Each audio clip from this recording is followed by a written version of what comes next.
Elliot Morsel habitait un petit appartement. Il aimait la musique. Il en avait même fait son métier. Il était disque jockey. Il menait une petite vie tranquille, jusqu'au jour où il fut réveillé par la voix d'un étranger. Oh putain. Mais qu'est-ce que vous faites là? Vous êtes qui, vous? Elliot était abasourdi. Un inconnu se trouvait sur son lit. Qu'est-ce que vous racontez? À qui vous parlez, là? Il ne savait que faire à part jeter un exemplaire d'un livre de Jean-Jacques Rousseau, réédité en 1992.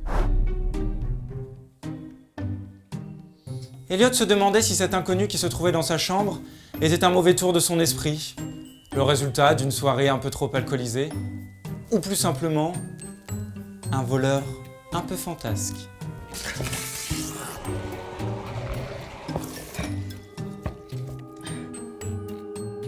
Quoi qu'il en soit, Elliot ne savait que faire. Appeler la police? Piètre idée, qui le croirait? Appeler sa petite amie? Ce n'était guère le moment. Elliot retourna se coucher, comme si rien ne s'était passé. Le jour qui suivit fut bien compliqué pour notre cher ami. En effet, il fallait bien se rendre à l'évidence. Cette présence n'était pas fortuite, elle n'était pas le simple fruit de son imagination.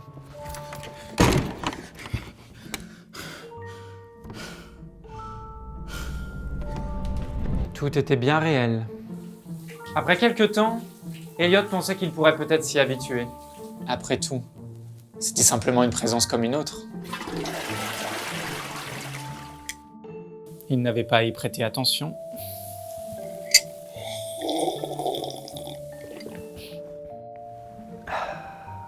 Et malgré ses efforts, la situation devint de plus en plus pesante.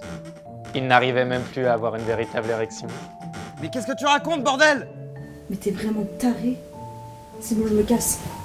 Elliot était au plus bas. Il passait ses journées entières à regarder des programmes futiles sur son ordinateur. Ce jour-là, il avait même oublié qu'il avait commandé une pizza. Mais j'ai pas commandé de pizza. Sa préférée, avec supplément mozzarella et pas trop de jambon, ou alors coupé très fin. Je suis allergique au fromage. Bonsoir, j'ai une double mozza avec un peu de jambon pour Monsieur Morcel.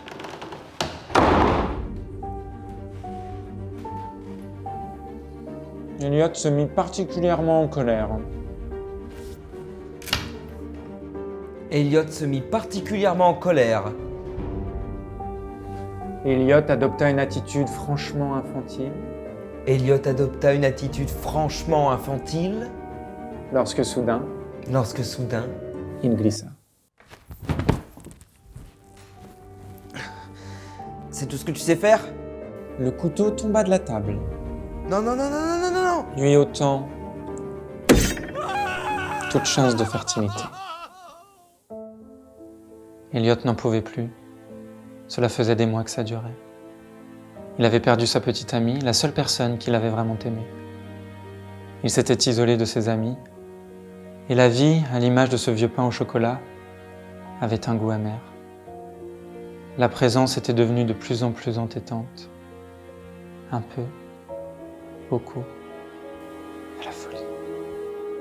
Mais soudain, il eut une révélation.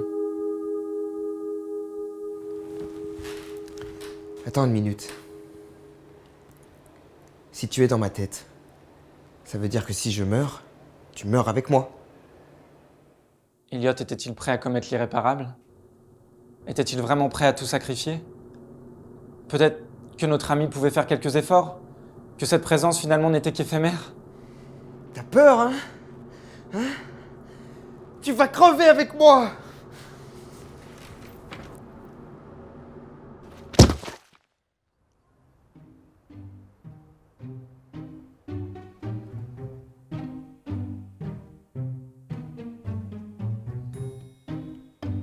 Elliot avait commis l'irréparable.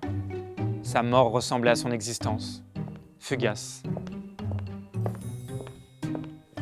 Catherine, quant à elle, était trop préoccupée pour se rendre compte qu'un corps gisait sur le sol. C'est vrai que son patron, ces derniers temps, se montrait un petit peu désagréable. C'est vrai qu'elle n'avait pas non plus d'amis pour allier à la photocopieuse ni à la machine à café. Alors la plupart du temps, Catherine restait avec Ghislaine, en bas, son amie de la compta.